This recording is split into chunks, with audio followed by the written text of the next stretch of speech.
Holy crap! Anybody else feel that? The 600 series had rubber skin. We spotted them easy. But these are new. They look human. Sweat, bad breath, everything. Very hard to spot.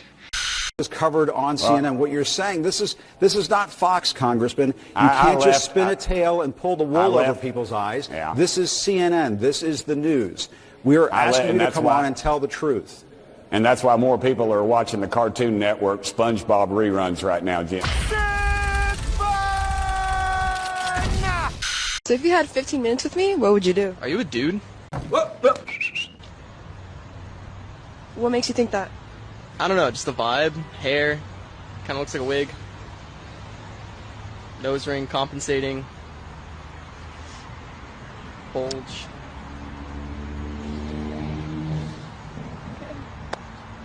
Okay. Did that go the way you thought it was going to go? Nope. I know it seems weird, but you guys mind hanging out in here for a second? I'm not getting into a fucking shipping container. It's just for a minute. Just... Yeah, right. Next thing you know, we'll end up on Epstein's Island. If you guys showed up on Epstein's Island, they'd be furious. No! The pussy is spoiled. Send it back. Oh. I'm Oliver. I'm Brian. And I'm Dylan. And together we are gay as fuck. You guys are gay as fuck. Anyways, we've been making signage for more than 14 years. I support LGBT. Let's grow business together. I feel sorry for your trans friends. I don't have any trans friends. Anyways, here's how to tell if your LED sign is cheap. Hello. Goodbye. Anyways, if you want to start a business... Your gangsta name is the color of your shirt and the last thing you ate. Who are you? I'm Black Pizza. I'm proud to be black. And I'm proud to be Donald Trump. You know, I've been to China. Tremendous place, really. I am my boyfriend's first black girlfriend. And if you're black, then I'm black too. We're bringing the studio this morning one of the gay rights activists, Mr. Shaiko Mr.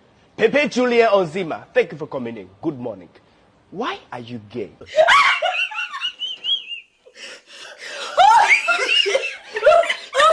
Today, I am signing an executive order making it legal to call your friends fags and retards if they are doing something faggy or retarded. Fags and retards, ladies and gentlemen. We've got to start calling our friends this again. And we will. We're going to call them fags and retards again. You don't have to go to hell. You're in hell. This is hell. This is hell. This is hell. Because democracy basically means government by the people, of the people, for the people. But the people are retarded. Then strangled them, and finally dismembered their bodies. Right. Then do and homelessness and all that. And now, the voice you've been waiting for. There is a secret song at the center of the world, and its sound is like razors through flesh. I'm here to turn up the volume.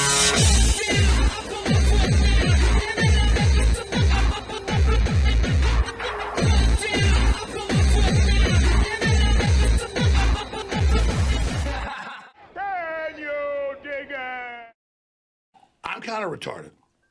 I want to start off by saying thank you to all of you. As of last Monday, we've passed the 1,000 subscriber mark on YouTube. And I say we because I absolutely could not have done it without those of you that shared this out. I have the sneaking suspicion that the algorithm doesn't like me very much. And also, if any of you are on Rumble, please go subscribe over there because I also have the sneaking suspicion that one day, my channel could just get nuked entirely. But let's get down to business. As you may or may not know, yesterday was Groundhog Day. And Punxsutawney Phil saw his shadow, so for most of the US, that means 6 more weeks of winter. But for South Florida, it means 6 more weeks of awesome. But did you hear that PETA tried to get the people in Punxsutawney to ditch the groundhog and go with a weather reveal cake? Sorta like a gender reveal cake, only blue would mean 6 more weeks of winter and pink would mean an early spring. And they pitched this idea to the Punxsutawney Groundhog Club, and they replied, Are you fucking retarded? The hell's the matter with you? This is just so ridiculous. When I first saw it, I thought it was going to be a Babylon Bee satire piece. But no, they're for real. And in other news, the DNC over the weekend elected a new chair and vice chair. And the vice chair they picked? David Hogg. Oh, that is just delicious. And then the new DNC chair is Ken Martin. I know, I've never heard of her either. And I don't care. The real fun is gonna be that David Hogg is now officially a public figure. Actually had a video removed for talking too much shit about that kid, because they said it was cyberbullying and harassment. Here's another story that made me laugh and laugh. From the Daily Mail. Top doctor explains frightening way Trump is letting world's deadliest infections into America. Saw this article screenshotted on Twitter. People were pointing out that this top doctor happens to be Stephanie Psaki, Jen Psaki's sister. What a coincidence! Even though they just referred to her as top doctor, she's not even an MD. She's a PhD and a senior advisor on human rights and gender equity. And for some reason, that makes her qualified to speak about deadly infections. When I went to try to find this article so that I could read the whole thing, just searched for Daily Mail Top Doctor. It's amazing how many of their articles start with the words top doctor. Top doctor calls for this, reveals that. I finally found my way to the article because I was curious to see how exactly they're saying that Trump is letting world's deadliest infections into America. And after reading the whole article, the only reason they mentioned for making this claim is Trump putting a 90-day pause on travel, foreign assistance, and external communications at the CDC, FDA, and NIH. Oh, and telling the CDC to stop working with the WHO. And they didn't even mention that we're pulling out of the World Health Organization entirely. For some reason, simply saying, yeah, we're putting a 90-day pause on a lot of you guys' fuckery is somehow causing deadly infections to get into the country. Right. It's funny, I'm kind of using the level of freakouts that I'm seeing as a barometer for how well things are going. And it just doesn't get old seeing the temper tantrums and the crying in their car. Oh, let me taste your tears, Scott. Your tears are so yummy and sweet. Shit, I want to see it get worse. I want to see some full-blown nervous breakdowns and psychotic breaks. And we probably will. Got pretty close last week in D.C. when you had somebody come down from Massachusetts and went to the Capitol building with some knives and Molotov cocktails intending to firebomb either Scott Bessent, the new Treasury Secretary, or Pete Hegseth, or maybe even the Speaker of the House, Mike Johnson. But then at the last second just walked up to a Capitol police officer and said, yeah, I'd like to turn myself in. And the funny thing is these Molotovs were bottles of Absolute vodka with rags stuffed in the top. Would have found out the hard way that Absolute vodka is not flammable, and neither is the hand sanitizer that the rags were soaked with. You dumb bastard. And while a lot of the articles did mention that this jackass was sort of inspired by Luigi, very few people were reporting on the fact that this was a trans woman. I mean, you had people like the Huffington Post, man with Molotov cocktails, and the New York Times, man planned to kill GOP leaders. These generally aren't the kind of outfits that misgender people, and by the time some other smaller sites were reporting on it being a trans woman, they just let the story die and quit reporting on it at all. Wonder why that is. That's a mystery. And speaking of the World Health Organization, now that we've announced we're fully pulling out of it, Italy is announcing that they might follow suit. I love how they got the picture of Tedros looking perplexed. And I love when I see these occasional posts on Twitter of, I hope those of you that voted for him are happy. Yes! Yes, I literally voted for this. Seeing the numbers of border crossings come down the way they have, and that fork in the road email where they basically said, yeah, you're gonna have to start actually coming into work 5 days a week. Either that or you can go ahead and resign, and we'll give you pay until the end of September as a severance package, which I think is plenty generous. Oh, but they're whining about that too. OPM last night published a memorandum that said that all federal employees have to work 5 days a week starting next week. Ain't nobody got time for that. It was dated yesterday, but I don't know how late it came out because, we would have found out about it sooner. No later than 5 p.m. on Friday, January 24th. That's tomorrow. They have to revise their telework policy. But if an employee's official duty station is more than 50 miles away, so if anyone works fully remote for the government, they have to be moved or they have to move offices. That's crazy. 5 days a week in person.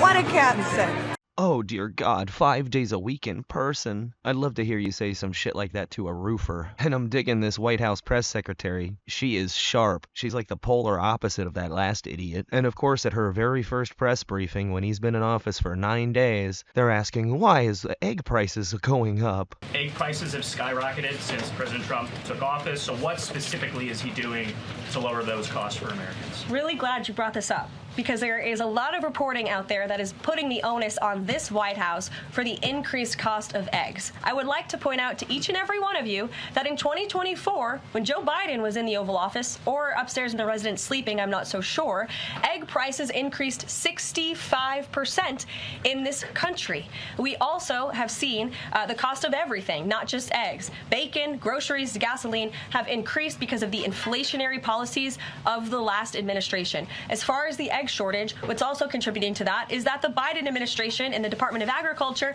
directed the mass killing of more than 100 million chickens, which has led to a lack of chicken supply in this country, therefore a lack of egg supply, which is leading to the shortage.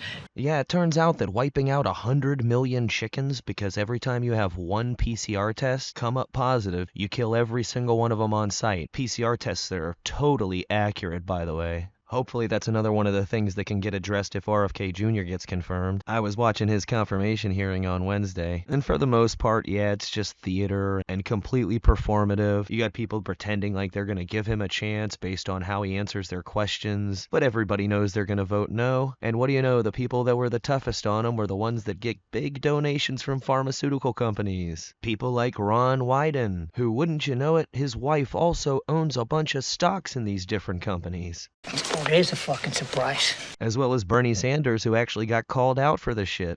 And by the way, Bernie, the problem of corruption is not just in the federal agencies, it's in Congress too.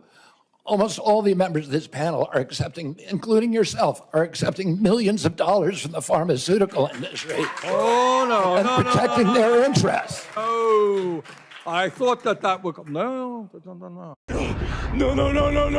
Wait. I ran for president like you. I got millions and millions of contributions.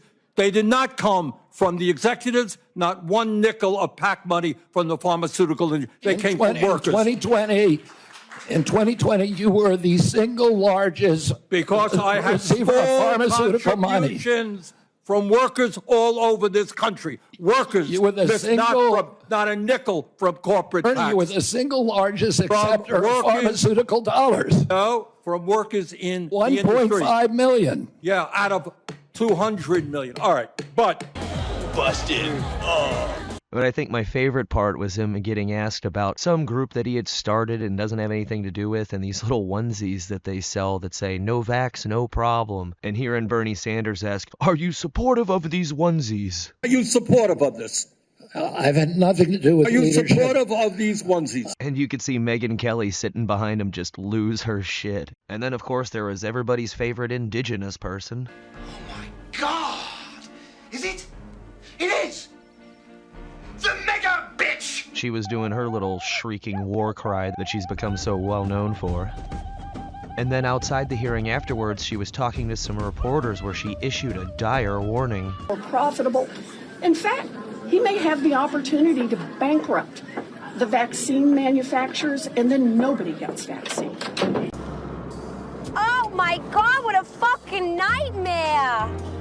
And then the next day I watched the Kash Patel hearing, and I think he did a really good job as well.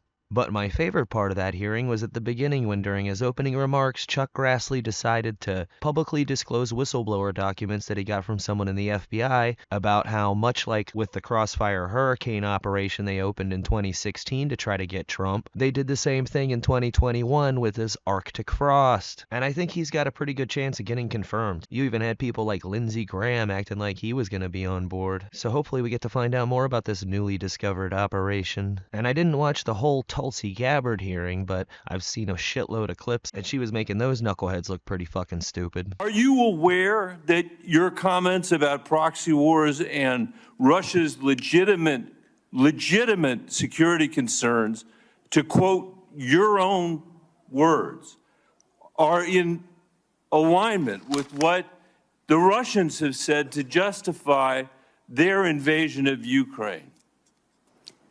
Yes or Senator, no? I don't pay attention to Russian propaganda. So My goal is to speak the truth, the answer is no. regardless of whether you like it or not. I'll take it. That's fine. You said you are used to speaking truth to power. Yes. Yes, because pointing out the proxy war that we started in Ukraine by overthrowing their government, and the jihadists in Syria that we were arming and training to overthrow that government, while all that might be true, it's in line with what the Russians are saying, so it's bad. What an asshole! And of course, the big story that everybody's spent the past 5 days talking all about, the crash in D.C. And there's the videos of what look like near misses leading up to the crash, even though you can't see the altitude of these craft, so you have no idea how close they really are. Or trying to say the air traffic controllers did something wrong because they only had one person on because the other one got sent home. And they were doing what they should have done. They were talking to the helicopter asking, do you see this plane? And the helicopter said, yeah, we see it. We request visual separation, which means we got this. The responsibility's on us. The one thing that really doesn't make sense is why the fuck this Black Hawk was flying above 300 feet when they should have been below 200. Had they been at the altitude they were supposed to be for their lane of traffic, there wouldn't have been a problem. And then dragging their feet on naming the third crew member, the female pilot, who, it just so happens for the past 2 years, was a White House aide to Joe Biden. Okay, that is weird. But this literally became the only thing that people wanted to talk about the whole second half of last week. Which means they're not talking about things like, oh, I don't know, the mayor of Los Angeles announcing that she's hired an outside consultant to rebuild Pacific Palisades so that they can do it in a way that's more equitable and environmentally sustainable. I mean, we all saw that coming, but now we're not really talking about it. And the LA fires left the news just as quickly as Lahaina. And this is how the World Economic Forum is going to continue to make their moves. If they can't penetrate the cabinets and do things from the top down, they'll go in at the ground level and use their influence over local governments to change things like the zoning laws, to push their 15-minute city objectives, all while our attention is fixated on the latest major event and all the little details and rumors that pop up, because it is, after all, effective. And as for the tariffs they've been trying to scare the shit out of everybody about, I woke up this morning and on the news they were talking about how this could be the beginning of a trade war. But the truth is, we have been in a trade war for decades. It's just that now we're actually acting accordingly. It took a long time and a lot of malevolent effort to get us into this precarious position. And tariffs are one of the few places where we actually still have a little bit of leverage. And you notice today now the Mexican president appears to be capitulating, saying, okay, we're going to send troops up to the border to stop the crossings, and we'll work something out on the other stuff. So those tariffs are getting put on hold. As for Canada, I've been seeing reports that as of a couple hours ago, Trudeau is following suit. So now they get a 30-day pause while they try to hammer out a full deal too. I'm waiting to see how that plays out, just like I'm waiting to see how this USAID shit plays out, because what's in the process of getting disclosed in that regard could blow the lid off a whole shitload of different theft and corruption that's been happening for a long time. Buckle up, because it only gets spicier and spicier from here on out. Sláinte.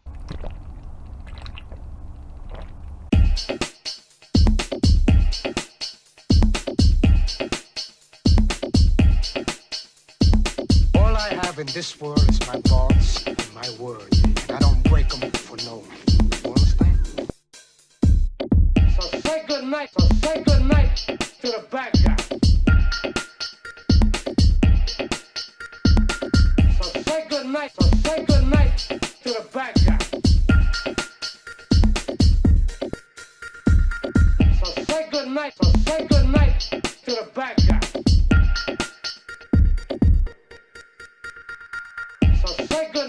Say good night to the bad guy. Come on. Come on.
Don't fuck with me!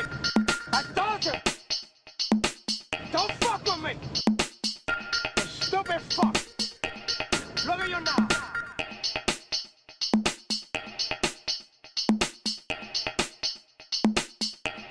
Look at you now!